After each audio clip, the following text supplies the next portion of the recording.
Hey guys, this is Jsnow and this is Gotham City Impostors. Now, what is Gotham City Impostors? Well, it's a game that came out a little while ago, and it recently just went free to play on Steam. So yes, if you have Steam or PC and Steam downloaded, you can download Gotham City Impostors for free. So that's a good part. The game is loosely based on the Batman franchise. It has all the Bats versus the Jokers, all the cool Batman stuff, but you won't be able to play as like Batman or anything like Arkham City or whatever. So it's kind of like Batman meets Call of Duty.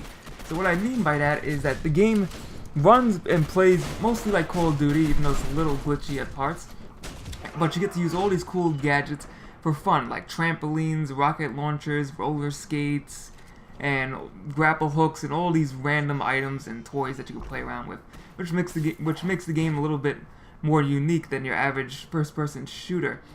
So we'll start with the basic facts about the game. One is the matchmaking and lag is pretty horrendous. So if you're a guy who easily rages off of Call of Duty or any of the games when there's lag, you're like, oh god, the lag, why?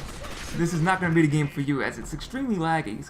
But if you can get through it, then the game is pretty fun to play. So I just tried to use the lag to my advantage, so I was able to actually get a pretty nice kill streak and a kill-death ratio, whatever it was in this particular match. So lag you're going to have to work with. As far as other features in the games, you do get loadouts just like in other first-person shooters. You can switch your loadout. You can also switch your special abilities. I'm not sure if they're abilities, but you have a choice between roller skates, where yes, you can roller skate around, prance around the entire town or map with roller skates, and they actually put little ramps where you can roller skate off of and go flying into the air in that specific direction. So there's a ramp right there. I just basically went over it since I don't have roller skates. The item I'm actually using is grapple hook, where I can just grapple to wherever I want and move on top of any building that I want to, even though it's not really my favorite. My favorite is actually the gliding ability. So if you can get the gliding ability, that vent I just passed right here, you can actually jump up on the vent and glide on the air, and you can glide around the entire map as long as you keep hitting the vent. So if you go over a vent, you'll keep gliding. And what's the best part about gliding is you can actually slam down with a super powerful punch and do massive damage to somebody.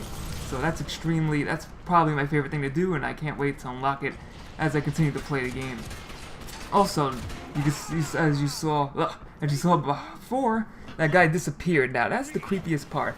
So if you're not a fan of clowns, and clowns are not your thing, this game might creep you out. So I'm playing as the Bats, and they're the Jokers, so they're just all clowns. And there's a cloaking device. I'm not sure when you unlock the cloaking device, or whenever you get it, or how you get it. But you can also wield swords in this game. Yes, swords. So the creepiest thing probably happening in this entire footage is having clowns appear out of nowhere and then just slice your face open with the katana. That is very, very creepy. So in this video, you're going to see a lot of clowns appearing out of nowhere. I think this is right here, I think is a great example. I get hit from behind out of nowhere from a fucking clown. Somehow he gets one-shotted, and it's just very creepy. You just think you're safe, and all of a sudden the clown's like, hello, and just tries to slice your face open. That's very creepy. As far as in-game customization, there's a ton of customization in this game, from weapons to what voice you want to what you want your character to say to costumes. It's like a ridiculous amount of customization that I won't go into in this video, but if you guys want to check out the game, feel free to play around, because there's definitely a lot to play around with. It's kind of overwhelming. It's like, holy crap, I have cardboards and costumes and like voices.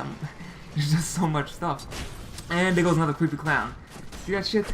Like, I guess you can hear the roller skates. I think he was wearing roller skates, so all you hear is roller skates, but you turn around and you're like, who's there? And there's nobody there until the clown pops up out of nowhere. So overall, a pretty fun game if you can deal with the lag. Now, I'm not sure how bad the lag gets. Sometimes it may take me 10 minutes to actually get into into a game. So that can be a little bit frustrating, but then again, I play DayZ, and that game has like 50 minutes. Sometimes can have a super longer wait. So patience is key when playing this game, that's for sure. Now we're just going to explain the simple positives and negatives that I have with the game. Then again, this is my personal opinion, so don't take it as, take it with a grain of salt. So if you want to check out the game, go ahead and try it. You may love this game. You may not like this game. But it's free to play, so it's not going to cost you $1. So the positives of the game are, of course, the customization, tons to play around with. many things to do. The uniqueness of the first-person shooter, since you have all these gadgets and special abilities, it makes it a lot more fun to play. And it is basically easy to play but hard to master, which is good. So even if you first start in the game, if you're used to most first-person shooters, you shouldn't have too much of a problem trying to kill some people. Because I'm not gonna lie, this is about my 5th match ever playing on the PC, and I did pretty damn well just being aware of my, being aware of the things around me. So awareness can actually help you if you suck a lot at this game. And the negatives are, of course, the lag and the matchmaking. Those are the only really real negatives of this game, because there's a lot of lag and glitches that could ruin the game for some players. I just play this game not thinking about the lag, because if you start thinking about the lag, you'll get super frustrated. And sometimes the matchmaking may take a couple of minutes, but I've already explained that. So this is Gotham City Impostors for you guys. Go check it out. It's free to play. And thanks for watching. If you enjoyed this video, please thumbs it up. And that's it. So thanks for watching. See you guys next time.